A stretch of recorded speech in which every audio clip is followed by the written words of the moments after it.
Un saludo muy especial a los alumnos del curso de Normas Internacionales de Auditoría 1 de la Universidad Mariano Gálvez de Guatemala, así como a todos los interesados en conocer sobre el tema. En esta ocasión voy a compartirles acerca de la Norma Internacional de Auditoría 250, que trata de la consideración de las disposiciones legales y reglamentarias en la auditoría de estados financieros. Si nos damos cuenta, el título de la norma ya hace cierta distinción entre lo que son disposiciones legales y lo que son disposiciones reglamentarias. Entonces voy a iniciar comentando algo al respecto. Lo habitual es que el legislador, en nuestro caso el Congreso de la República, haga una ley, que en este caso sería la disposición legal, que trate sobre un tema en concreto con las directrices principales y posterior a ello el Ejecutivo apruebe un reglamento que contenga los requisitos legales que especifiquen el detalle de cómo debe aplicarse dicha ley. Por ejemplo, en materia tributaria podemos indicar que los reglamentos deben incluir todo lo relacionado al procedimiento de recaudo del tributo. Es por ello que, por ejemplo, la ley del IVA, que en este caso sería la disposición legal, posterior a su creación, aprobación y emisión, se le fue creado un reglamento por el Ejecutivo. El reglamento no indica más que todo el procedimiento de recaudo del tributo o cuestiones de forma. Entonces, por principio de legalidad, en nuestro país las disposiciones legales deben ser emitidas única y exclusivamente por el legislativo, mientras que las disposiciones reglamentarias son emitidas por el Ejecutivo. Por jerarquía, las disposiciones legales tienen preeminencia sobre las disposiciones reglamentarias. También vale la pena aclarar que hay disposiciones reglamentarias que son emitidas desde lo local, es decir, disposiciones legales que, por ejemplo, son emitidas por las municipalidades que tienen efectos o surten efectos para esa jurisdicción únicamente, para el municipio para el cual fueron creadas. Habiendo comentado sobre ello, vamos a iniciar con lo que la norma indica. En el alcance de la norma nos dice que trata de la responsabilidad que tiene el auditor de considerar las disposiciones legales y reglamentarias en la auditoría de estados financieros. Entonces, cuando nosotros como auditores vamos y realizamos una auditoría de una empresa X, esta empresa va a estar utilizando un marco de información financiera. Vamos a suponer que son las NIF. Esta entidad que utiliza las NIF, no por el hecho de utilizar NIF, significa que esta empresa no tenga que cumplir con las disposiciones legales y reglamentarias que le son aplicables. Es decir, su marco normativo puede estar integrado no únicamente por la NIF, que sería la parte técnica, sino que también tiene la parte legal, que serían todas las disposiciones que le son aplicables. Más adelante veremos unos casos al respecto. Acá nos dice que existen algunas disposiciones legales, algunas que tienen un efecto directo sobre los estados financieros, ya que determinan cantidades o la información a revelar, y otras disposiciones legales y reglamentarias que deben cumplirse por la dirección o establecen los preceptos conforme a los cuales se autoriza a la entidad llevar a cabo su actividad, pero no tienen un efecto directo sobre los estados financieros de la entidad. Acá creo que les surgieron algunas dudas sobre las disposiciones legales que tienen un efecto directo y las que no tienen un efecto directo. Lo voy a aclarar con algunos ejemplos en una presentación que tengo más adelante. Nos dice la norma también que algunas entidades operan en sectores muy regulados. Nos da el ejemplo de los bancos o las empresas químicas y otras que únicamente están sujetas a disposiciones legales y reglamentarias de forma general. Acá vale la pena tratar de dar algunos ejemplos. La norma nos dice acerca de bancos y efectivamente en nuestro país es un sector muy regulado. En primer lugar porque los bancos, creo que todos nos hemos dado cuenta que han diversificado mucho sus actividades y ya no se dedican únicamente a la intermediación financiera. Ya realizan, por ejemplo, cambio de divisas, prestan actividades de seguros, realizan, emiten bonos, por ejemplo, también. Algunos bancos que tienen, que ellos, digamos, los mismos bancos cuentan con una sociedad financiera. Entonces esto ha hecho de que el marco normativo para este tipo de actividad sea muy amplio. Entonces nos damos cuenta que los bancos tienen que cumplir, por ejemplo, con la ley de bancos y grupos financieros, tienen que cumplir con la ley de sociedades financieras, tienen que cumplir, y eso es muy importante, con la ley contra el lavado de dinero y otros activos. Tienen que cumplir con la ley de actividad aseguradora, la ley del mercado de valores y mercancías en caso estén emitiendo bonos o algún otro tipo de valores. Eh, Tienen que cumplir con la ley de libre negociación de divisas, con la ley para prevenir y reprimir el financiamiento del terrorismo, entre otras. Nos damos cuenta que el sector de las actividades bancarias se encuentra muy regulado en nuestro país, pero también existen otros sectores que no se encuentran muy regulados. Por ejemplo, las cooperativas. Algunas cooperativas no están bajo supervisión de la Superintendencia de Bancos, son parte del sector no regulado. A pesar de que en muchos casos estas cooperativas realizan intermediación financiera, es decir, reciben fondos de terceros y también lo colocan con terceras personas. Nos habla acá de sector regulado y sector que opera en actividades que no son muy reguladas. Al respecto voy a ampliar también más adelante. ¿De quién es la responsabilidad del cumplimiento de las disposiciones legales y reglamentarias? En primer lugar es responsabilidad de la dirección, bajo supervisión de los responsables del gobierno de la entidad. Ellos son los encargados de asegurar que las actividades de la entidad se realicen de conformidad con estas disposiciones legales. Lógicamente ellos tienen que crear los controles y las herramientas para poder darle cumplimiento a las disposiciones legales. ¿Y cuál es entonces la responsabilidad del auditor? Los requerimientos de esta NIA tienen como finalidad facilitar al auditor la identificación de incorrecciones materiales en los estados financieros debido a incumplimientos de las disposiciones legales y reglamentarias. Sin embargo, el auditor no es responsable de prevenir incumplimientos y no puede esperarse que detecte todos los casos de incumplimiento de cualquier disposición legal y reglamentaria. Acá nos puede surgir ya alguna duda, porque el auditor no se espera del auditor que detecte todos los casos de incumplimiento de cualquier disposición legal y reglamentaria, que es lo que vamos a ver a continuación. En el contexto de las disposiciones legales y reglamentarias, los posibles efectos de las limitaciones inherentes a la capacidad del auditor para detectar incorrecciones materiales son mayores por razones como las siguientes. Ya les comenté, creo yo, en el aula algo acerca de las limitaciones inherentes a la auditoría. Dentro de ellos se encuentran los casos de incumplimientos a disposiciones legales y reglamentarias. Primer punto, porque existen numerosas disposiciones legales y reglamentarias relacionadas principalmente con aspectos operativos de la entidad. Es decir, una entidad puede estar desarrollando sus actividades y le son aplicables muchas normas, muchas disposiciones legales y reglamentarias. Sin embargo, muchas de ellas están muy alejadas de lo relacionado con la preparación y presentación de la información financiera. Eso hace que para el auditor sea más difícil detectar ese tipo de incumplimientos.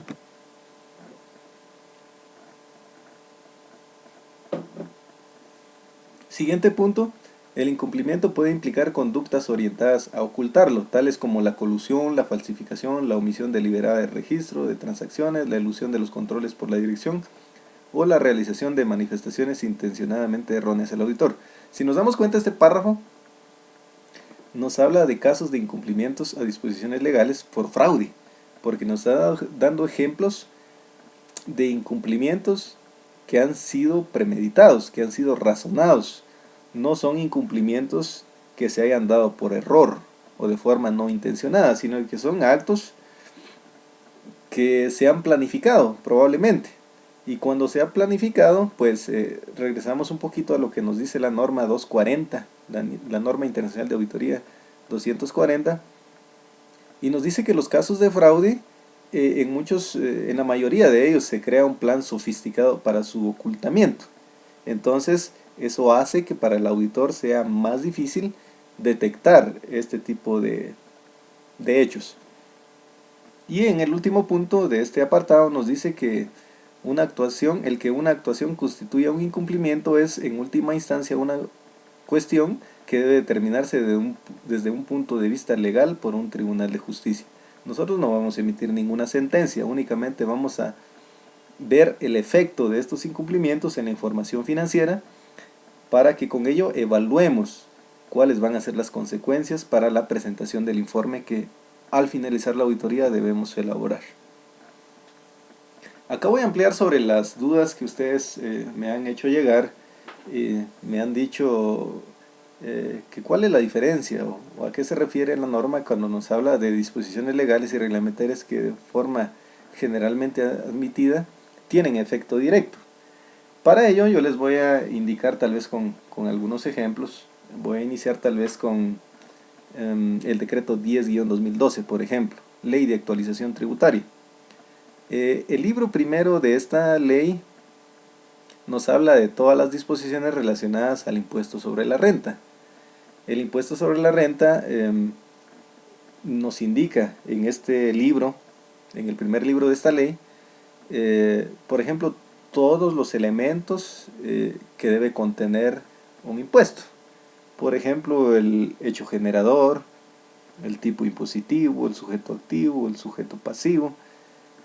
Entonces, al indicarnos, por ejemplo, el tipo impositivo, esta ley nos está indicando un porcentaje que debemos aplicar a la renta o a la ganancia que tengan las empresas, dependiendo al régimen al cual se hayan afiliado. Entonces, en muchos casos vamos a tener en la información financiera algún saldo de, por ejemplo, impuesto sobre la renta pagado en exceso, o impuesto sobre la renta trimestral, o impuesto sobre la renta por pagar. ¿De dónde se originaron esos saldos? Esos saldos han sido originados en cumplimiento a la Ley de Actualización Tributaria, a su libro primero, que contiene las disposiciones relacionadas a este impuesto. Otro ejemplo sería la Ley del IVA. La Ley del IVA nos habla de la tarifa que debe ser aplicada también para efectos de cálculo de este impuesto. Entonces también vamos a encontrar dentro de la información financiera saldos de créditos o débitos fiscales. ¿De dónde se originaron estos créditos o débitos fiscales? Se originaron del cumplimiento de la ley del impuesto al valor agregado. Es decir, de estas dos normas que yo les comenté, nos pudimos dar cuenta que tienen efecto directo en la presentación de saldos y cantidades que figuran en la información financiera. Pero ojo, que este inciso A nos dice, ahí donde está marcado con negrita, que tienen un efecto directo en la determinación de las cantidades, como por ejemplo las dos normas que les comenté. Pero también dice información, materiales a revelar en los estados financieros. Es decir, este tipo de normas puede tener efecto directo no solo en la determinación de cantidades o saldos, sino también en la determinación de la forma en que debe presentarse la información financiera. Acá como ejemplo yo les puedo dar el Código de Comercio, decreto 2-2070. Por ejemplo, el Código de Comercio en el artículo 368 bis nos indica la obligación que tienen las empresas de elaborar conciliaciones bancarias. Si no se elaboran las conciliaciones bancarias, se está cometiendo un incumplimiento a esta disposición legal. ¿Qué pasa? Que muy probablemente en algún momento tengamos alguna sanción, una multa, por ejemplo. Entonces, esta ley, si nos damos cuenta, tiene un efecto directo, no en la determinación de cantidades, pero sí en la presentación de información. El Código de Comercio nos dice acerca de la moneda de presentación también de la información financiera, que tiene que ser en quetzal. Si bien la podemos presentar en dólares, por ejemplo, tenemos que a la par tener las columnas con la conversión a la moneda local. Entonces, el Código de Comercio tiene un efecto directo en la determinación de la información que debe revelarse. Espero con estos ejemplos poder aclarar las disposiciones legales que tienen efecto directo en la información financiera. Y el inciso B nos habla de otras disposiciones legales y reglamentarias que no tienen efecto directo.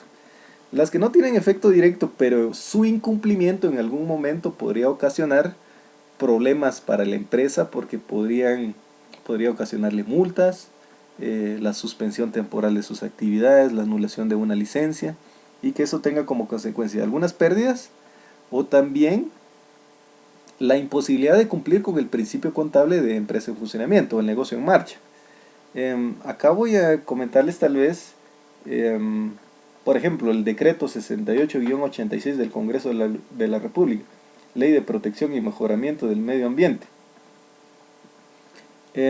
Todos sabemos que el Ministerio de Ambiente y Recursos Naturales es el encargado de elaborar un listado taxativo donde indica la clasificación de diferentes proyectos o actividades para requerir a los interesados en realizar dichos proyectos o actividades un instrumento ambiental para poder emitirles una resolución al respecto y que ellos puedan contar con una licencia ambiental para realizar esa actividad.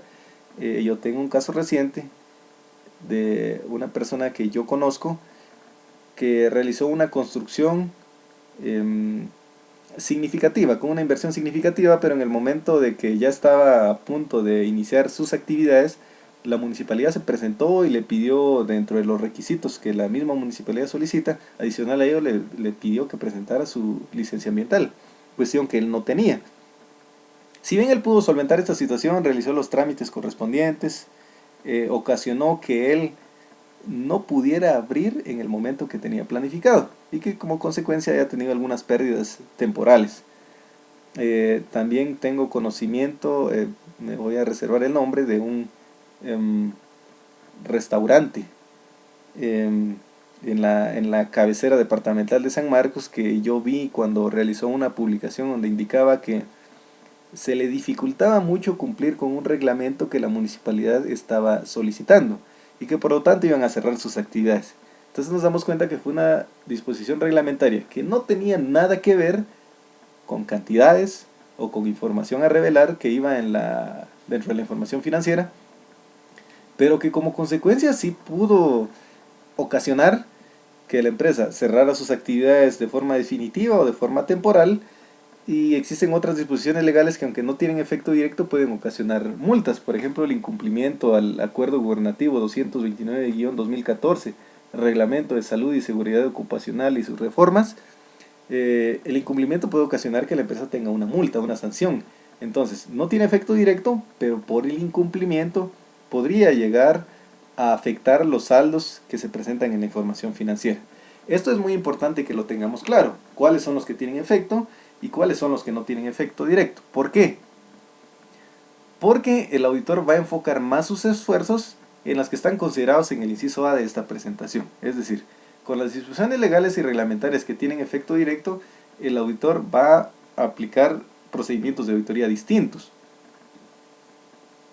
En el caso de otras disposiciones legales y reglamentarias que no tienen efecto directo, el auditor va a utilizar menos procedimientos de auditoría y de naturaleza distinta. En la presente NIA se establecen requerimientos diferentes para cada uno de los tipos de disposiciones anteriormente mencionadas. Regreso a la presentación. Los requerimientos son distintos para el inciso A y para el inciso B. Para el tipo mencionado en el apartado 6A, es decir, los que tienen efecto directo, la responsabilidad del auditor es obtener evidencia de auditoría suficiente y adecuada con respecto al cumplimiento de dichas disposiciones. Para obtener evidencia de auditoría suficiente y adecuada, el auditor debe aplicar procedimientos más amplios, de cierta naturaleza. Y nos habla también que para el tipo mencionado en el apartado 6B, la responsabilidad del auditor se limita a la aplicación de procedimientos de auditoría específicos que ayuden a identificar incumplimientos de aquellas disposiciones legales y reglamentarias que puedan tener un efecto material sobre los estados financieros. Acá nos podemos dar cuenta que el auditor debe darle más importancia, más relevancia a aquellas disposiciones legales y reglamentarias que tienen efecto directo sobre la determinación de saldos o información a revelar. Nos vamos ya a los objetivos. El inciso A nos habla de la obtención de evidencia de auditoría suficiente y adecuada del cumplimiento de las disposiciones legales y reglamentarias que, de forma generalmente admitida, tienen un efecto directo en la determinación de cantidades e información materiales a revelar en los estados financieros. El inciso A nos está hablando del objetivo del auditor sobre aquellas disposiciones que tienen efecto directo. El inciso B nos habla del objetivo del auditor sobre aquellas otras disposiciones legales y reglamentarias que puedan tener efecto material sobre los estados financieros. Pero acá nos dice el inciso B que se limita a la aplicación de procedimientos de auditoría específicos. Y el inciso C nos habla de responder adecuadamente al incumplimiento o a la existencia de indicios de un incumplimiento de las disposiciones legales y reglamentarias identificados durante la realización de la auditoría. Vamos a avanzar. La definición de incumplimiento es la única definición que considera esta norma. Nos habla de acciones u omisiones, hacer o dejar de hacer, intencionadas o no, que son contrarias a las disposiciones legales. Cuando nos habla, voy a revisar un poquito, de intencionadas o no, nos indica que pueden ser acciones o omisiones por fraude o por error, y que son contrarias a las disposiciones legales y reglamentarias vigentes. Comprenden tanto las transacciones realizadas por la entidad o en su nombre, como las realizadas por cuenta de la entidad por los responsables de su gobierno, la dirección o los empleados. no importa quién haya cometido el incumplimiento, son de interés para el auditor. El incumplimiento no incluye conductas personales inapropiadas. Esto vale la pena aclararlo porque la conducta es algo ajeno a la información financiera. Es decir, por ejemplo, si el gerente de la entidad tiene alguna adicción que moralmente no es muy bien vista, podría ser alguna conducta personal inapropiada, esto nada que ver para efectos de la aplicación de esta norma. Vamos a irnos ya a los requerimientos. El número 1 nos habla de la consideración por el auditor del cumplimiento de las disposiciones legales y reglamentarias y nos habla que al obtener el conocimiento de la entidad y de su entorno de conformidad con la NIA 315, el auditor adquirirá un conocimiento general de él. Voy a aclarar un poquito acerca de lo que trata la NIA 315. La NIA 315 habla de la identificación y valoración de riesgos de incorrección material mediante el conocimiento de la entidad y su entorno. Esta norma nos habla de que como auditores tenemos que ir y conocer, empaparnos de toda la información de la entidad, tanto su marco normativo como sus controles internos, el ambiente en el cual realiza sus actividades, es decir, todo el entorno en que la entidad opera, porque todos estos elementos van a ser de interés para el auditor para identificar riesgos. Entonces, al obtener conocimiento de la entidad y de su entorno de conformidad con la NIA 315, el auditor adquirirá un conocimiento general del marco normativo aplicable a la entidad y al sector en el que opera.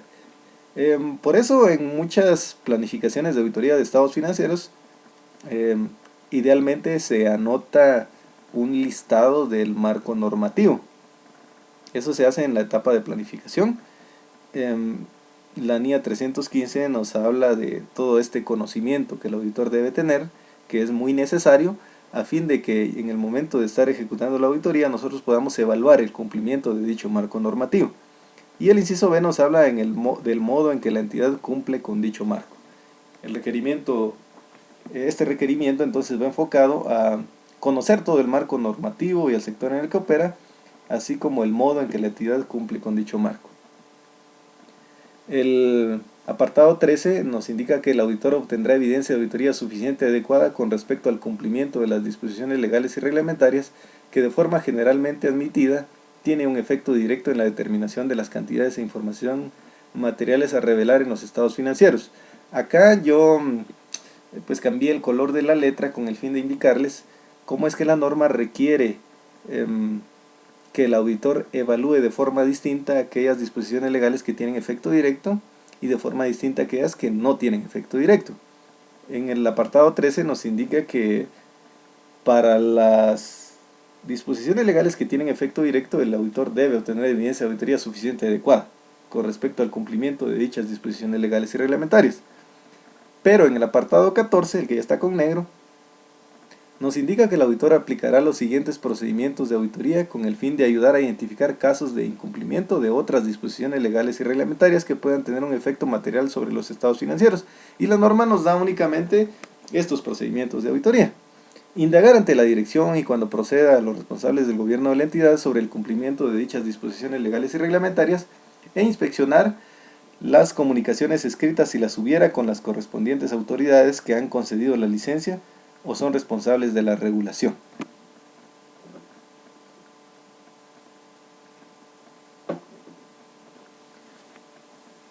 El auditor solicitará a la dirección y cuando proceda a los responsables del gobierno de la entidad que le proporcionen manifestaciones escritas de que han revelado al auditor todos los casos conocidos de incumplimiento o de existencia de indicios de posible incumplimiento de las disposiciones legales y reglamentarias cuyos efectos deban considerarse en la preparación de los estados financieros. Tengo ahí con negrita lo que son manifestaciones escritas porque no hemos visto esta norma, entonces les voy a hacer una pequeña aclaración. Una manifestación escrita es un documento que el auditor solicita a la dirección o a los responsables del gobierno de la entidad que no están ya de oficio preparados por la dirección o los responsables del gobierno de la entidad, sino que son requerimientos específicos que el auditor presenta. Por ejemplo, yo le voy a solicitar a ellos que me indiquen si tienen conocimiento de la existencia de algún incumplimiento a las disposiciones legales y reglamentarias, y es por escrito, podría ser mediante un oficio. Me van a indicar si ellos conocen o no de algún incumplimiento. Esta es una manifestación escrita. Lógicamente, las manifestaciones escritas son utilizadas para por muchas razones, perdón. Pero el auditor en este caso, de forma obligatoria, debe solicitar esta manifestación escrita. Si nos damos cuenta, en el inicio del párrafo no nos indica que el auditor puede solicitar. Nos dice de forma imperativa el auditor solicitará. Es decir, para documentar bien el trabajo que estamos realizando, debemos solicitar esta manifestación escrita. Se amplía en la norma internacional de auditoría 580, y esta norma nos dice que las manifestaciones escritas no constituyen evidencia de auditoría por sí solas. Es decir, podría ser que en algún caso nosotros, cuando lleguemos a la entidad, le digamos a la dirección o les solicitemos que nos den una manifestación escrita donde nos indiquen si tienen conocimiento de algún incumplimiento a disposiciones legales y reglamentarias.